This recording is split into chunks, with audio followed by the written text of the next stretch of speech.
examples in your speech relating to how your parents helped you. So our next speaker, speaker number 2, will be Valerie M. She will be speaking Growing Up in a Family with a Sense of Humor.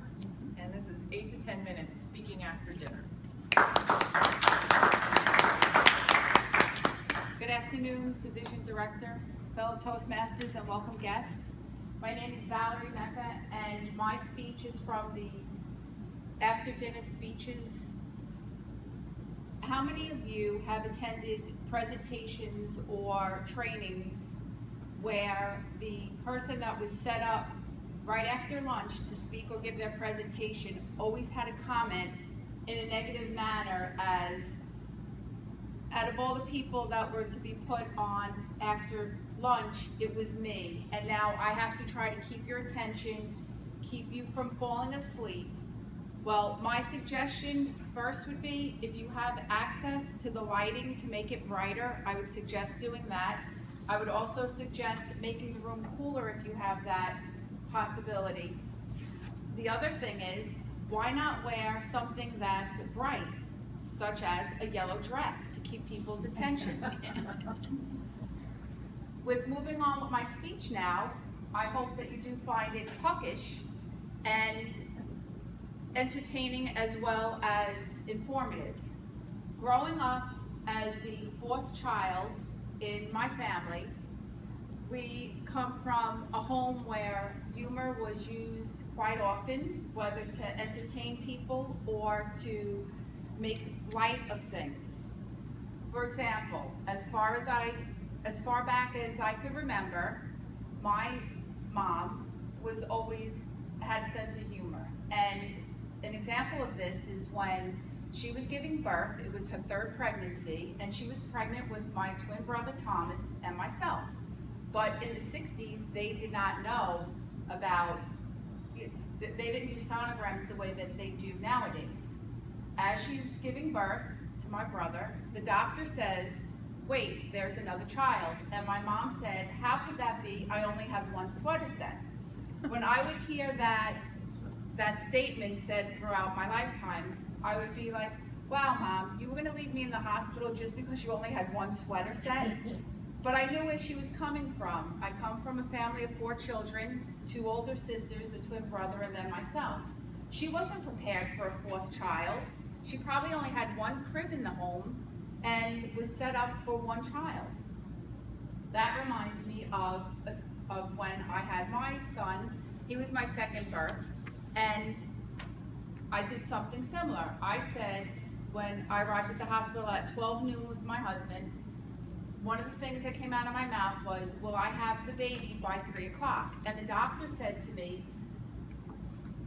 "Why? Where are you going? Do you have an appointment?" And I said to him, "Well, my 1st child is home. She's 2 years old, and she's home with my sister, and I really don't want to be away from her that long." And he said, "Well, however, how long it takes you to have the baby is all up to you."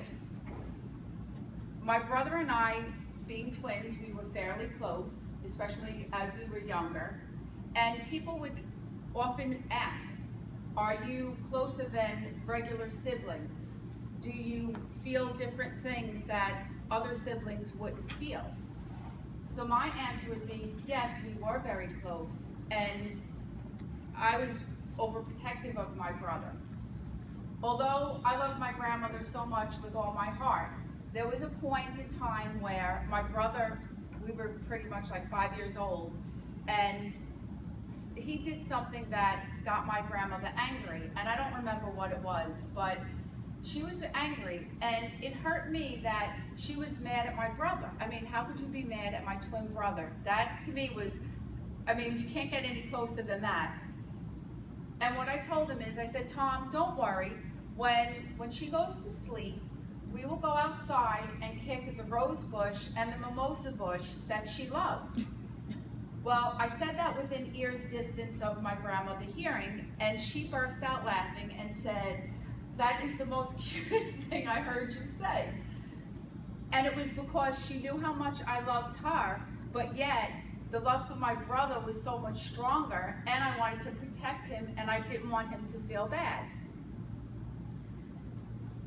Other things that we've been asked regarding relationship and closeness, they would say, do you look like your brother? Do you act like your brother? And we were opposites. We looked different because he took on the Italian characteristics of the family, and I took on the Polish characteristics of the family.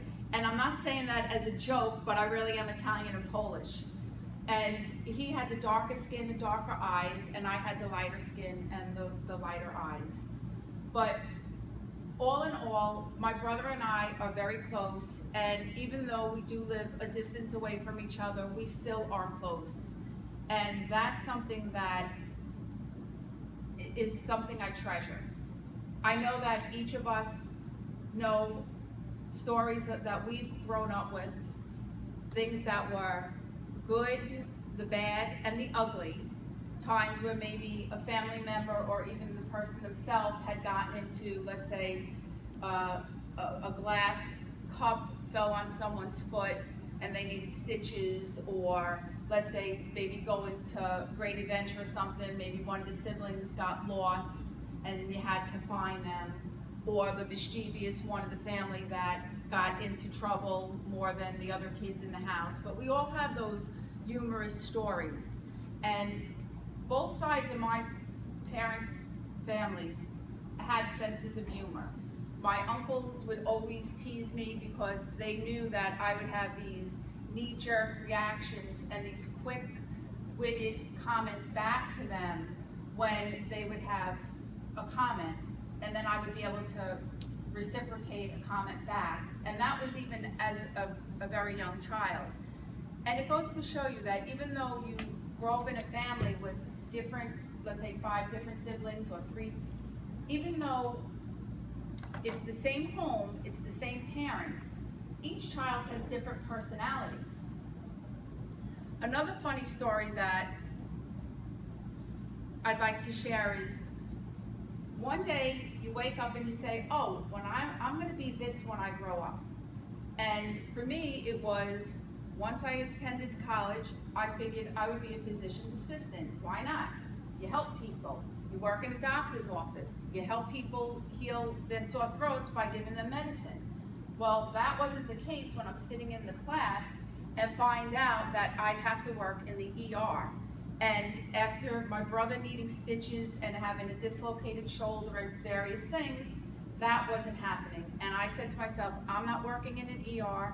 I don't care if it's just for a semester or not. I'm not stitching people up. I don't want to deal with blood and gore. I don't want to see people in pain. So what I ended up doing is going into the computer field, where if the computer gets a virus and it's untreatable, throw it out. No one gets hurt. That was my thought process. And I'm glad that I did move into the computer field and that I pursued that, because I'm here today meeting each one of you and making a difference for the state of New Jersey. Madam Toastmaster?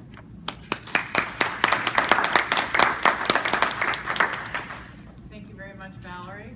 I especially enjoyed your punkish story regarding kicking the bush.